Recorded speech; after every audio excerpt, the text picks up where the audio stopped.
Bonjour. Suite des problèmes pour la révision, l'examen final de 2013. Alors le problème 3, c'est un moteur asynchrone triphasé, 25 kg, 460 volts, 60 Hz, 4 pôles par phase. Et on vous donne aussi le schéma équivalent. On vous donne donc la résistance RF qui vaut 300, la XM égale à 60 ohms, la R1 qui est égale à 0.103 ohms, la X qui est égale à 2 ohms et la R2 qui vaut 0.225 ohms. Alors tout ça, bien sûr, il faut le mettre dans la TI. Une fois qu'on l'a dans la TI, on introduit donc petit r1 égale à 0.101, on introduit R2, on introduit petit x, RF, XM et la tension de ligne. Et tout de suite après, on calcule la tension ES. Alors je vous rappelle que la tension ES, c'est la tension de ligne sur racine carrée de 3, donc c'est 460 volts sur racine carrée de 3, ce qui nous donne à peu près 265.58 volts. Première question. On vous demande de calculer le couple maximal ou le couple de décrochage de ce moteur-là. Je vous rappelle que l'équation dans les notes de cours du couple maximal, ce qu'on appelle le couple de décrochage aussi, c'est 3 sur oméga S que multiplie ES au carré sur 2 fois R1 plus Z1. Alors bien sûr, pour calculer ce couple-là, j'ai besoin de calculer deux affaires. Premièrement, le oméga S, la vitesse synchrone en radians par seconde. Il faut calculer le Z1. On commence par le oméga S. Deux façons de calculer ce oméga S. De façon directe par l'équation 4pi fois F sur P, qui est égal à 188.49 radians par seconde. Ou sinon, on calcule le NS. Le NS qui est égal à 120 fois F sur P. Et après, on calcule le oméga S qui est égal à 2pi sur 60 fois ns. Mais sinon, on calcule directement avec cette équation-là, ça donne directement la vitesse synchrone en radians par seconde. On calcule aussi le Z1 qui est égal à racine carrée de R1 au carré plus X au carré, donc ce qui nous donne à peu près 2.002 ohms. Et avec ça, on peut calculer aussi si vous voulez, le glissement au décrochage.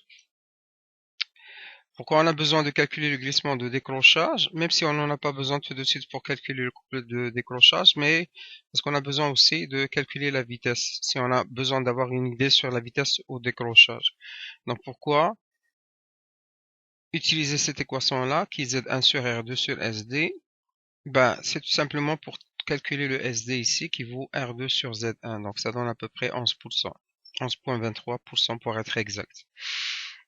Alors avec ça, je calcule donc le couple de décrochage qui est égal à 3 sur oméga S. Vous voyez, ça c'est S au carré sur 2 fois petit r1 plus Z1.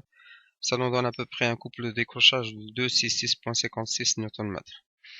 Alors avec ça aussi, je peux calculer comme je vous ai dit, on calcule le NS qui est égal à 120 fois F sur P, égale à 1800 RPM.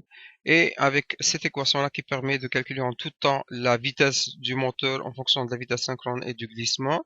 Alors donc le N ici qui est le N décrochage est égal à NS, la vitesse synchrone, facteur de 1 moins le S décrochage qu'on vient de calculer ici. Donc ça me donne 1597.76 RPM. Donc voilà pour ce qui est de la première question. La deuxième question, on vous demande de calculer le couple de démarrage et le courant de démarrage. Donc le couple et le courant de démarrage. Donc ici, on veut le couple de démarrage et le courant de démarrage. Alors pour calculer le courant de démarrage, il faut calculer le courant IP, le courant qui circule ici, au niveau du modèle. Alors, je pourrais vous remontrer un peu le modèle. Ici. Alors ici, c'est-à-dire cette image-là, elle représente un peu le modèle simplifié du moteur asynchrone triphasé pour une phase. On voit très bien le IP, le I0 et le I1. J'ai mis tout en phaseur là, avec les impédances complexes là. Donc le I0, c'est la tension ici au bord qui est ES sur ces deux éléments-là qui sont en parallèle. Et puis le courant I1, c'est la même chose, c'est ES. Et c'est la tension entre ce point-là et ce point-là sur la somme de toutes les impédances ici qui sont en série. Donc c'est pour ça que le IP est égal à I1. Et le IP, bien sûr, c'est I1 plus I0. Alors, je répète, pour calculer donc le I0, c'est soit on le calcule de la manière suivante, c'est ce courant-là, plus ce courant-là, et ce courant-là, bien sûr, c'est ES sur RF, et ce courant-là, c'est ES sur JXM. Sinon, on peut écrire aussi sous cette forme-là, c'est-à-dire ES sur RF parallèle avec JXM. Donc, si vous calculez ce courant-là, ça vous donne à peu près 4,51 avec un angle de moins 78,7 degrés ampères. Bien sûr, c'est une valeur efficace. Pour calculer donc le I1, comme j'ai dit, c'est ES sur la somme de toutes ces impédances-là. Donc, c'est R1 plus R2 sur S plus J fois X. Alors, on vous demande de calculer bien sûr le courant au démarrage. Donc, au démarrage, je sais très bien que la vitesse, elle est nulle, ici. Et le glissement, il est maximal, puisque le S égale à NS sur NS. N étant nul, donc c'est 1. Et dans ce cas-là, le courant I1 au démarrage égale à ES sur R1 plus R2 sur 1, plus J fois X, ce qui me donne donc ce courant-là qui est 131,04 avec un angle de moins 80,68 degrés ampères. Et on calcule la somme de ces deux courants-là, ça nous donne un courant de 135,55 avec un angle de moins 80,66 degrés ampères. Bien sûr, c'est une valeur efficace. Donc, le courant de démarrage qu'on vous demande, c'est le module de ce courant-là, de ce phaseur-là. Alors, pour le couple de démarrage, si vous voyez vos notes de cours, vous allez voir que c'est 3 fois R2 sur oméga S fois ES au carré sur R1 plus R2 au carré plus X au carré. Et pourquoi c'est R2? Parce que normalement c'est R2 sur S, mais étant donné que le glissement, il vaut 1 au démarrage, donc on a cette équation pour le couple de démarrage. Et donc si vous le calculez avec cette équation-là, on a R1, on a R2, on a ES, et on a X, donc on trouve à peu près 61,49 Newton-mètre. Donc ça c'est pour la deuxième question. Pour la troisième question, on vous demande de tracer la courbe du couple. Donc ça, vous pouvez le faire avec quelques points. Donc c'est juste une question de cours, ça. C'est quelque chose que vous avez fait aussi dans le laboratoire numéro 5. Prochaine question, calculer la vitesse de rotation RPM pour laquelle le moteur fournit une puissance moteur correspondant à la puissance nominale, c'est-à-dire 25 kW.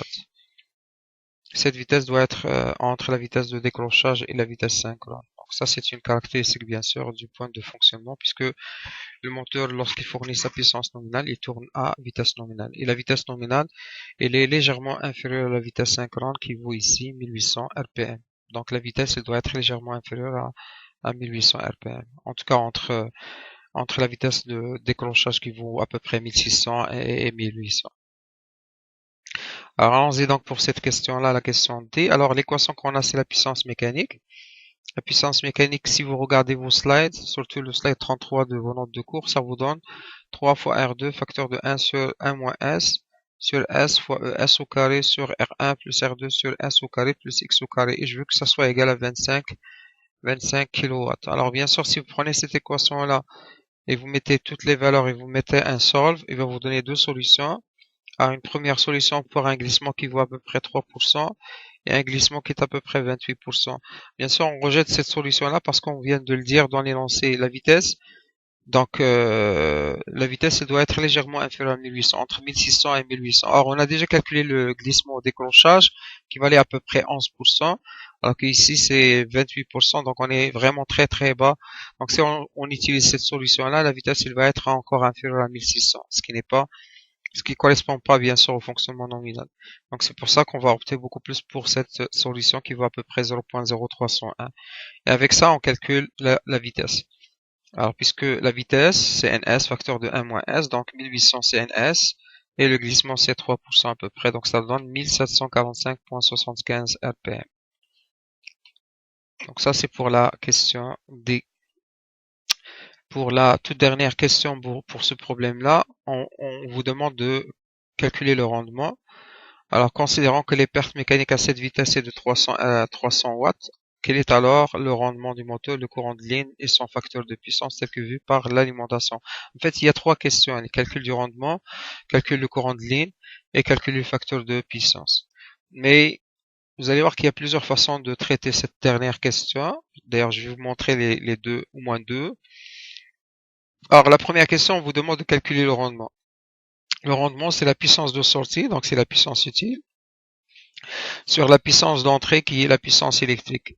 Alors la puissance utile, je peux la calculer puisque on est en mode de fonctionnement nominal. Donc la puissance mécanique, la électromécanique si vous voulez, c'est 25 kW et on vous donne ici les pertes mécaniques qui est 300. Donc avec ça, avec la puissance mécanique et la perte mécanique, je peux calculer la puissance utile, c'est relativement simple. Mais je vais m'attaquer d'abord à la puissance d'entrée qui est une puissance électrique. Et vous allez voir que c'est-à-dire, surtout, il y a une façon qui est très intéressante que l'autre pour calculer, pour répondre surtout à cette question-là. Alors, la première qui consiste à calculer le courant IP, si vous voulez. Donc, on calcule le I1 égal à ES, c'est-à-dire ça, c'est phaseur sur R1 plus R2 sur S qu'on a déjà, plus J fois X. Donc, c'est 265,58. Et je prends bien sûr cette tension-là comme origine des phases. Donc, ça va être 0 degré sur R1 plus R2 sur S, vous le voyez ici, plus Gx, donc ça donne I1 égale à 33,92 avec un angle de moins 14,80 degrés ampères. Le isolant, on l'a déjà calculé, lui, il change pas puisqu'il est indépendant du glissement, donc de la vitesse. Donc on va conserver la même valeur qu'on a calculée ici dans la première question, à savoir 4 ampères et des poussières ici.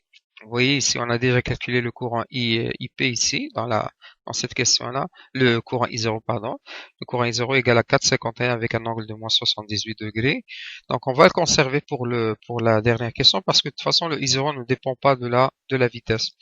Donc, le IP égale à I0 plus I1. Et ça nous donne 36,13 avec un angle de moins 21,24 degrés ampères RMS.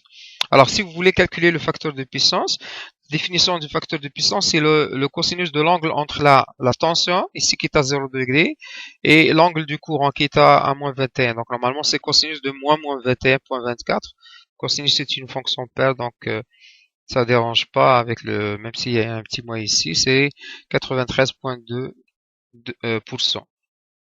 Donc, je répète, le facteur de puissance, c'est le cosinus de θV. θV ici, c'est 0.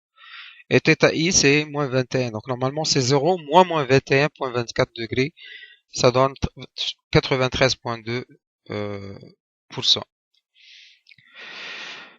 Là, le rendement, qui est la puissance de sortie sur la puissance d'entrée, la puissance de sortie, c'est une puissance utile, donc c'est la puissance électromécanique moins les pertes mécaniques, c'est 25 000 moins 300, et la puissance électrique qu'il faut calculer. Alors, la puissance électrique, c'est pour ça que je vous dis, il y a deux façons de faire. On peut la calculer directement avec cette équation-là. C'est 3 fois la tension ES au carré sur RF plus I1 au carré facteur de R1 plus R2 sur S au carré. Bien sûr, ça c'est des valeurs RMS, ES, on l'a déjà. Le courant I1, vous le voyez ici, c'est le module de ce courant-là, donc c'est 33,92, n'est-ce pas? Donc c'est la valeur absolue de ce courant-là. Ou sinon, vous prenez juste cette valeur-là, ici qui est 33,92, vous la mettez ici. Vous avez R1, vous avez R2, vous avez le glissement qu'on a déjà calculé qui est à peu près de 0,0301. Donc avec ça, on peut calculer donc la puissance électrique, est une puissance bien sûr active. Donc, deuxième façon de calculer cette puissance-là, c'est de calculer la puissance complexe, qui est 3 fois la tension ES, phaseur, fois le courant IP, étoile. Donc, c'est 3 fois ES. ES, bien sûr, c'est cette tension-là, c'est-à-dire 265,58 avec un angle de 0 degré, multiplié par le conjugué de ce courant-là. Le conjugué de 36,13 avec un angle de moins 21,24. Alors, si vous faites ça, vous allez tomber sur cette valeur-là. Donc ça, c'est en rectangulaire. Et on a besoin juste de PE. Et PE, c'est la partie réelle. Donc c'est cette partie-là.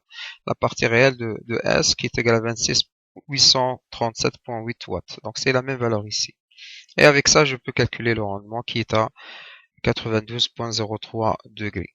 Donc ça, c'est bien sûr pour le calcul de, si vous voulez, le calcul du rendement. Alors, bien sûr, il y a l'autre question qui concerne le facteur de puissance, on l'a déjà fait ici. Le calcul du courant IP, on l'a ici aussi, le courant IP, c'est-à-dire l'intensité du courant qui va être tiré par le moteur par ligne, c'est ce courant-là. Donc, je répète, pour la première question qui est le calculer le rendement, on l'a déjà fait, n'est-ce pas? Alors, pour le calcul de le courant de ligne, c'est le module du courant IP. Le facteur de puissance, on l'a déjà calculé. Donc voilà pour ce qui est de ce troisième problème de la révision de l'examen final.